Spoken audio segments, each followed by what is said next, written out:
ஓம் சாயிரா சாயிரா ஓம் சாயிரா சாயிரா ஓம் சாயிரா சாயிரா அன்பே சாயிரா பேரன்பே சாயிரா அகிலம் தளிக்க ஆத்மா விழிக்க அனுதினம் சாயிரா எங்கள் அன்பே சாயிரா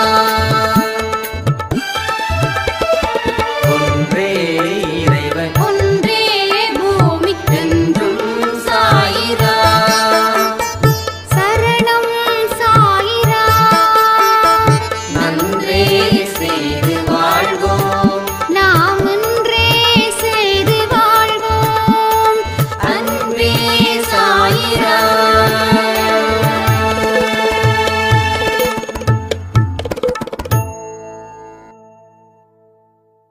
சாயிரா. என் உயிரின் உயிரானவர்களே, வாழ்க்கையை பார்த்து பயப்படலாமா? நான் வாழ்க்கையை பார்த்து பயப்படாமல் இருந்ததால தான் இன்னைக்கு இவ்வளோ கஷ்டத்தை நான் சுமக்கிறேன். பயம் ஒரு மனுஷனுக்கு வாழ்க்கையை அழிக்குதுன்னு சொல்கிறீங்க.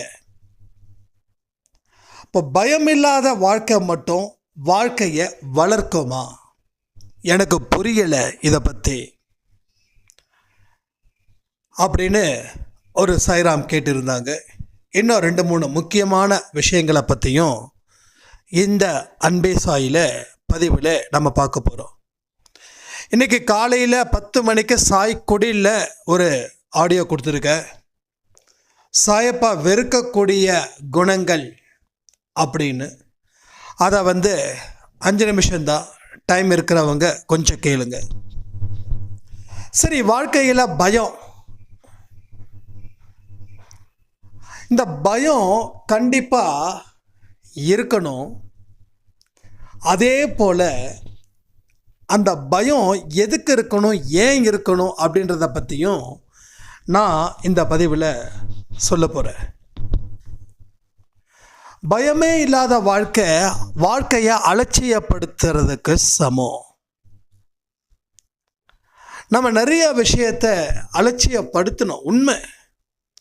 ஆரம்பத்தில் பயம் இல்லாத வாழ்க்கையை வாழ்ந்ததால தான் இன்னைக்கு பயந்து வாழ்ந்துட்டுருக்கோம். இதுதான் உண்மை. ஆரம்பத்தில் பயப்படவே இல்லை. நல்லா யோசிச்சு பாருங்க. ஒரு 25-30 வயசு வரைக்கும் பயந்துருக்க மாட்டோம். 40 தாண்டினதுக்கப்புறம் பயமே வாழ்க்கையாக மாறும். இந்த ரெண்டுமே ஆபத்துன்னு யாருமே நமக்கு சொல்லி கொடுக்கல.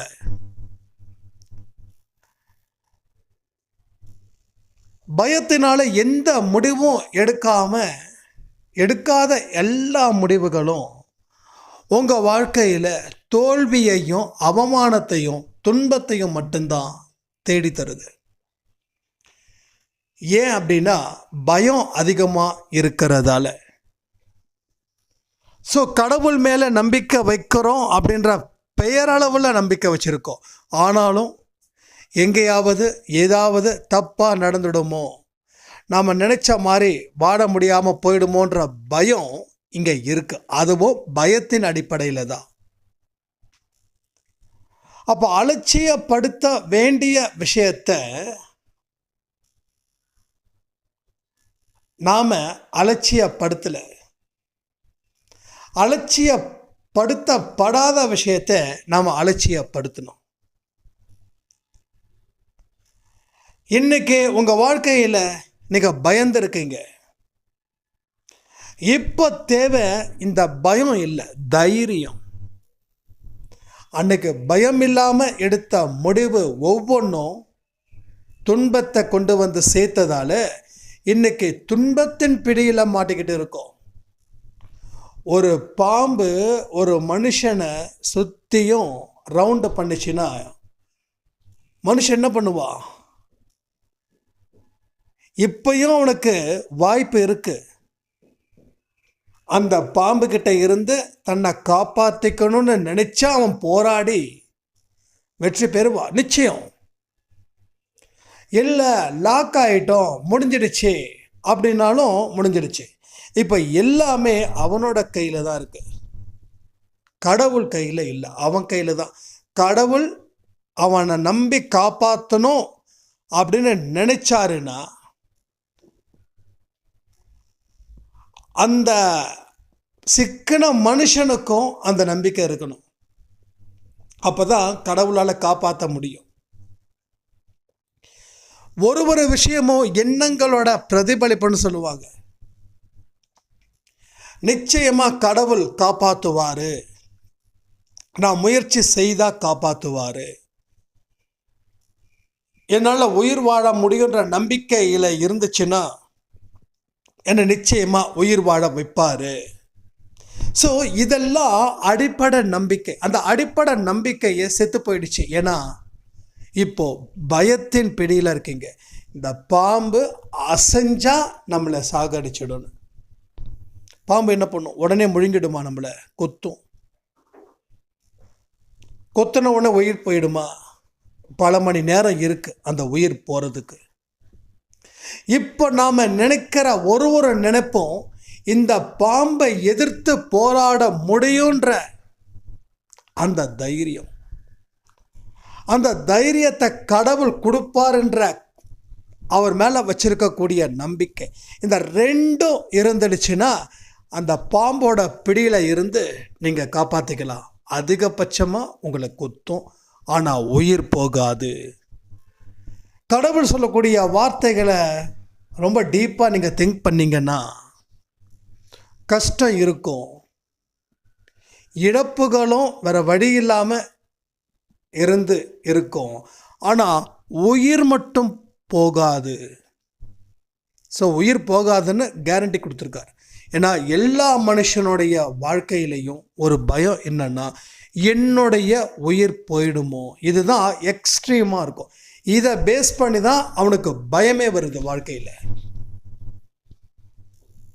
பல தோல்விகளால் என்னால் மறுபடியும் மீண்டு எழுந்து வாழ முடியுமா? தோல்விகள் தொடர்ந்து அவனை தாக்கிடுச்சுன்னா வாழ முடியாது. வாழ முடியலன்னா அதனுடைய டைரக்ட் மீனிங்காக இருக்கட்டும் இல்லை இன்டைரக்ட் மீனிங்காக இருக்கட்டும் இஸ் அ டெத். அப்போது மரணம்தான் முடிவாக இருக்குது எல்லா விஷயத்துக்கும். ஆனால் அந்த மரணத்தையே எதிர்க்க துணிஞ்சவன் வாழ்க்கையில் ஜெயிக்கிறான். மரணத்தையே எதிர்க்க துணிந்தவன். அப்போ நாம எதிர்க்க துணிவு இல்லாமல் இருக்கோம். அந்த துணிவு வந்துடுச்சுன்னா உங்களை யாராலையும் அசைச்சு கூட பார்க்க முடியாது. அடிக்கடி மகாத்மா காந்தியை நான் சொல்கிறேன், பிரிட்டிஷ் கவர்மெண்ட்டில் இல்லாத பீரங்கியா கன்ஸா எல்லாமே இருக்குது. இவர் என்ன அவ்வளோ பெரிய ஆஜான பாகுவாக இருந்தார்? எப்படி இருப்பார்? சுண்டு விரல் சைஸில் இருப்பார். உடல் பலம் நம்ம காந்திஜிக்கு இருந்ததுன்னு நினைக்கிறீங்களா? உடல் பலம் இல்லை. உடல் பலம் இருந்தால் இருக்கட்டும், இல்லாமல் போகட்டும். ஆனால் மனபலம் மட்டும் இருந்துடுச்சுன்னா எல்லாமே சாத்தியம். அந்த மனபலம் எப்படி உருவாக்கப்பட்டுச்சு? நம்பிக்கையின் அடிப்படையில் கோட்டை அமைக்கப்பட்டது, தைரியத்தின் அடிப்படையில் கோட்டை அமைக்கப்பட்டது. முடியும் அப்படின்ற ஒரு சித்தாந்தத்தின்படி அதில் கோட்டை எழுப்பப்பட்டது. இது மாதிரி நல்ல விஷயங்களை வச்சு அந்த கோட்டை எழுப்பப்பட்டது. அது ரொம்ப ஸ்ட்ராங்காச்சு. ஸோ ஒரே நாளில் அவர் சுதந்திரத்தை வாங்கி கொடுக்கல. ஏகப்பட்ட போராட்டங்கள். அத்தனை போராட்டமும் வன்முறை இல்லாமல் நடந்துச்சு. அப்போ யோசிச்சு பாருங்க, ஏன் ஒரே புல்லட்டில் அவரை சாகடிக்கலை? சுதந்திரத்துக்கு முன்னாடி சொல்கிறேன். அப்படி பண்ணியிருந்தா ஒருவேளை இன்னும் பல வருஷங்கள் அவங்களுக்கு நம்ம அடிமையாக இருந்திருப்போம். ஆனால் பண்ண முடியல. அந்த இடத்துல உடல் பலத்தை விட வன்முறையை விட ஜெயிச்சது என்னது? ஒரு அமைதியான முறையில், ஒரு நம்பிக்கையான முறையில், முடியும் அப்படின்ற முறையில் அவங்க போராடினதால அந்த சுதந்திரத்தை பிரிட்டிஷ் கவர்மெண்ட்கிட்டேருந்து நம்ம வாங்கினோம். ஸோ வரலாற்று முக்கியம். ஏதோ ஒரு வடிவேல் ஒரு படத்தை வரலாறு முக்கியம் அமைச்சரேன்ற மாதிரி வரலாறு சொல்லக்கூடிய விஷயங்கள் நமக்கு ரொம்ப ரொம்ப முக்கியம். ஹிட்லரோட ஆட்சி எப்படி போச்சு, காந்திஜியோட சுதந்திரம் எப்படி போச்சு, இதெல்லாம் பார்க்கும்போது வன்முறையால் அழித்து அந்த அழித்தவனே வன்முறையால் கொல்லப்படுறான். கத்தியை எடுத்தவனுக்கு கத்தியில் தான் சாவுன்னு சொல்லுவாங்க. ஸோ நமக்கு அப்படிப்பட்ட ஒரு மோசமான விஷயங்கள்லாம் நடந்துடாது. எப்பயும் சொல்கிறேன், நம்பிக்கையோடு நீங்கள் போராடுனா அந்த பாம்பை கூட உங்களால் கொன்னுட்டு வெளியில் வர முடியும். நம்பிக்கையோடு போராடுனா. அந்த நம்பிக்கை இல்லாதப்போ பாம்புக்கு நீங்கள் தீனி ஆகிடுவீங்க.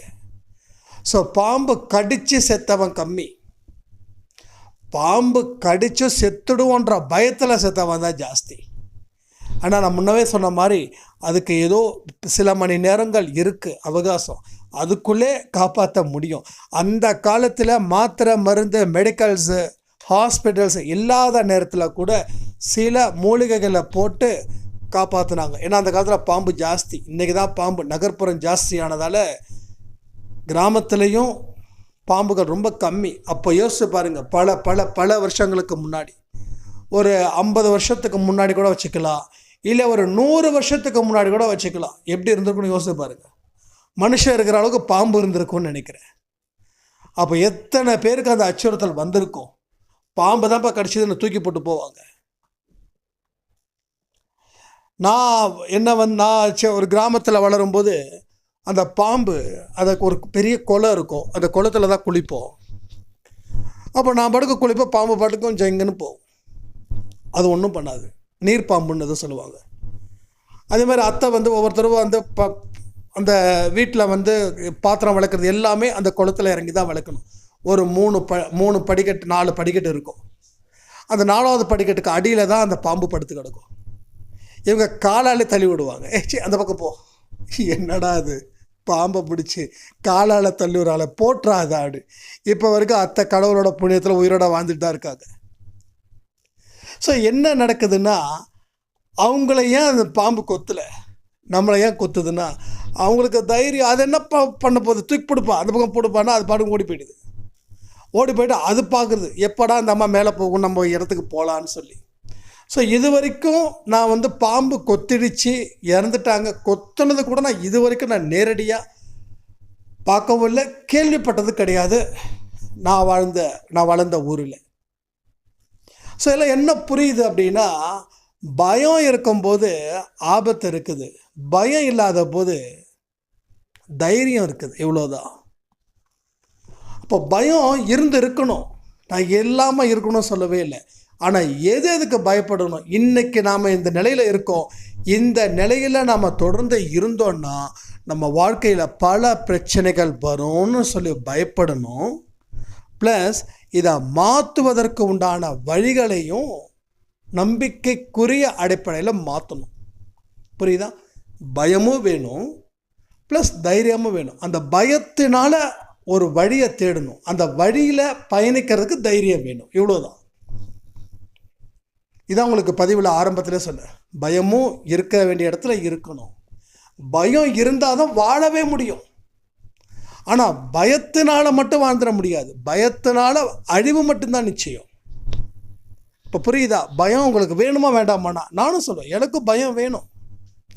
இல்லை நம்ம டார்கெட்லாம் அடைஞ்சாச்சு, இனி பிரச்சனை இல்லை, இனி வாழ்நாள் முழுவதும் இந்த வெற்றி நம்மளை தேடி வந்துக்கிட்டே இருக்கும், நமக்கு எந்த தொல்லையும் இல்லை, எந்த பிரச்சனையும் இல்லை அப்படின்னு நினச்சிட்டோம் அப்படின்னா எங்கேயாவது ஒரு சின்ன சர்க்கிள் வரும், நம்ம கண்களை மூடிக்கிட்டே அங்கே நடப்போம்.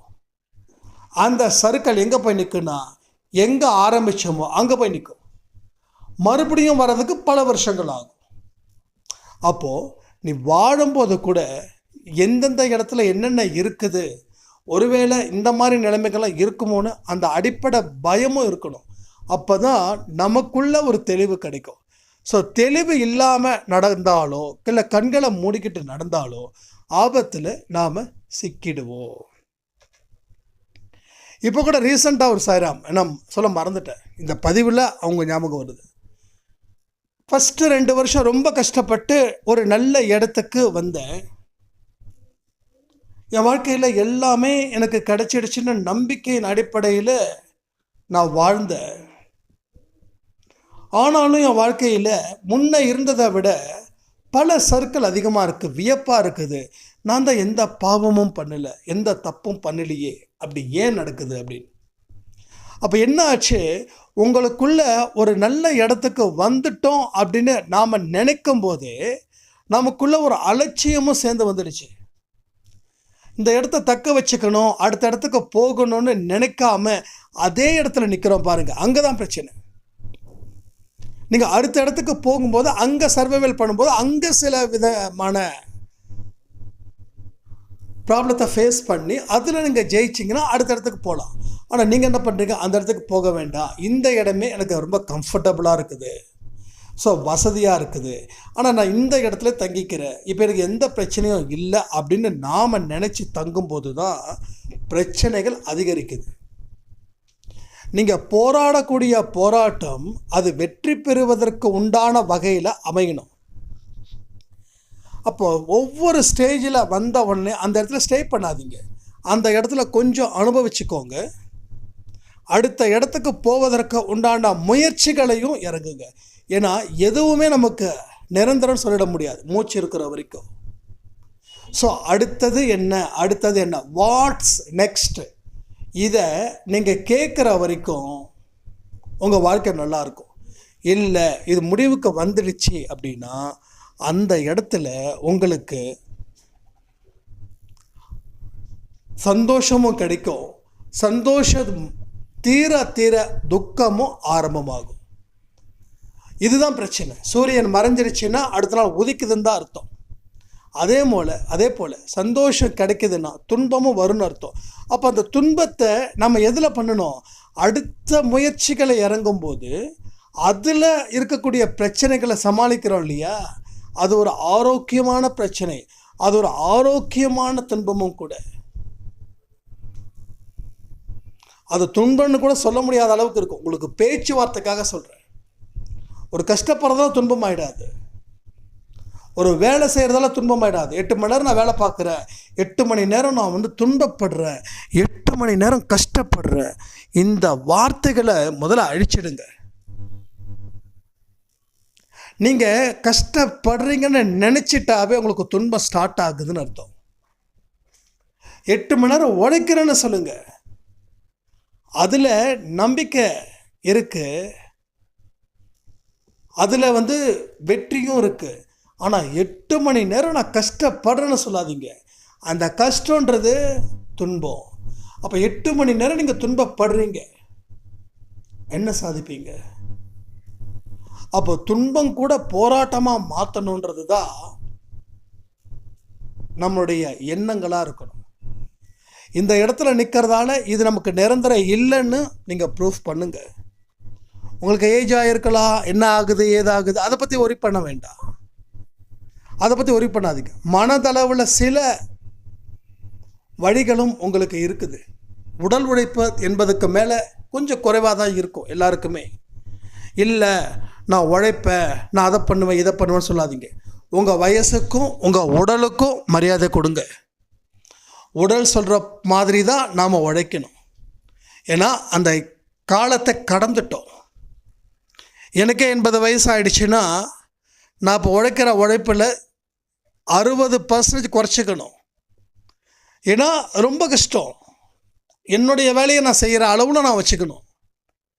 அதே ரேஞ்சில் மன ரீதியாக உற்சாகத்தை நான் இழக்காமல் பார்த்துக்கணும். 80 வயசுக்கு மேலே என்னால் சம்பாதிக்க முடியுமா? சந்தோஷம். சம்பாதிக்க முடியலையா? சந்தோஷம். வீட்டை பார்த்துக்கோ, இன்னும் நிறைய கடவுள்கிட்ட பேசு, இன்னும் நிறைய விஷயத்தை கடவுளோட செய்திகளை நேரடியாக பார்க்குறவங்களுக்கு சொல்லு. அடுத்தது 80 வயசில் எனக்கு எப்படிப்பட்ட பிளாட்ஃபார்ம் கொடுப்பாருன்னு தெரியாது. ஆனால் எதை கொடுத்தாலும் இன்முகத்தோடு ஏற்றுக்கும். ஆனால் செயல் புரியாமல் மட்டும் விட்டுறாது. செயல்ன்றது ஃபிசிக்கல் ஒர்க்கு மட்டும் இல்லை, மென்டலியாக இருக்கக்கூடிய ஒர்க்கு கூட. ஸோ செயல் புரிவதை நிறுத்த ஆரம்பிச்சிட்டோம் அப்படின்னா எல்லாமே பாழாக போயிடும். அப்போ செயல் புரியறதை எப்போ நிறுத்துவோம் தெரியுமா? நான் திரும்பவும் சொல்கிறேன், ஃபிசிக்கல் ஒர்க்கு இல்லை, மென்டலான சில ஒர்க்.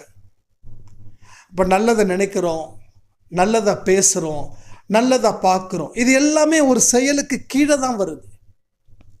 அப்போது இதெல்லாமே தான் கர்மா. கர்மான்றது செயல்.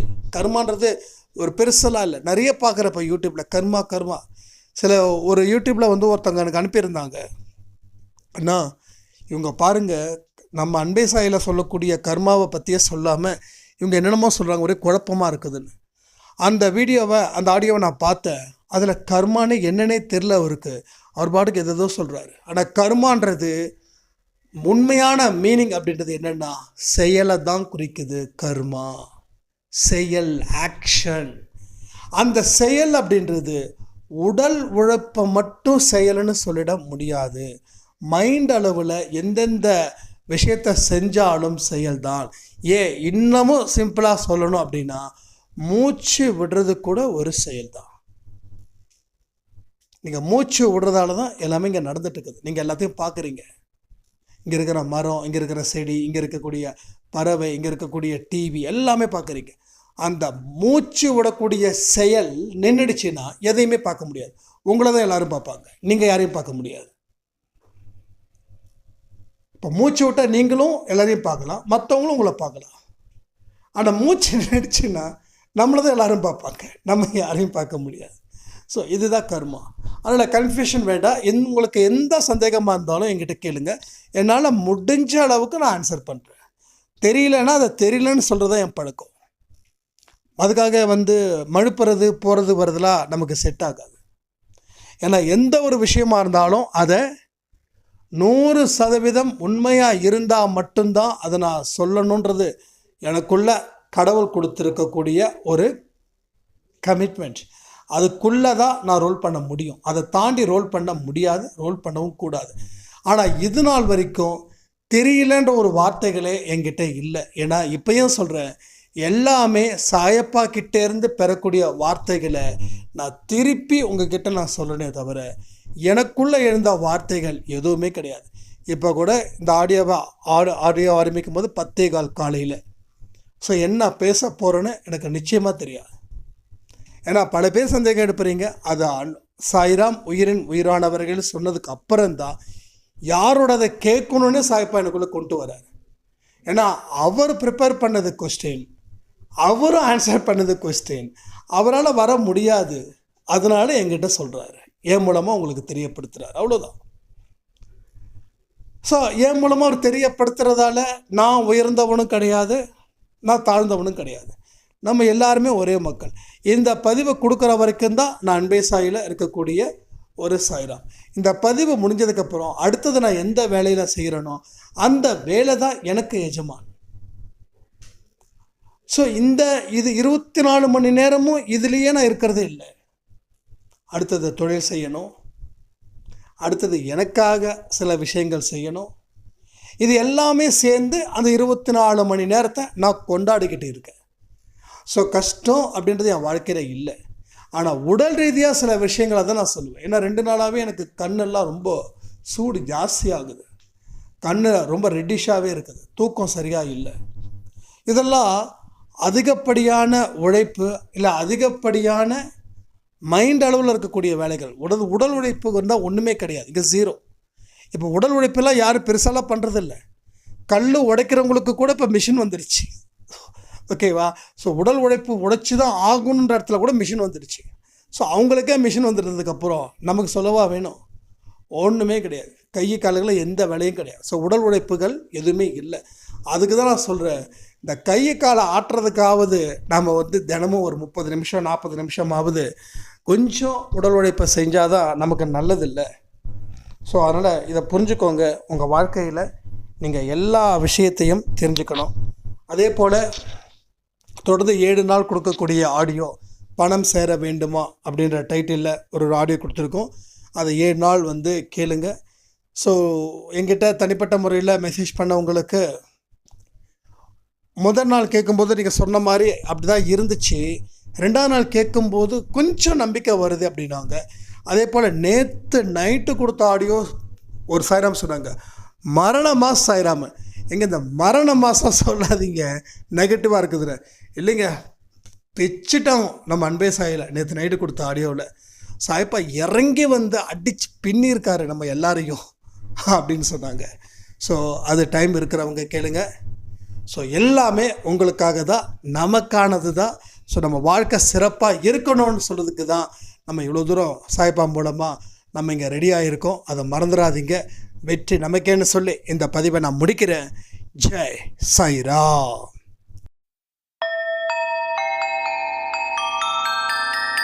ஓம் சாயிராம்.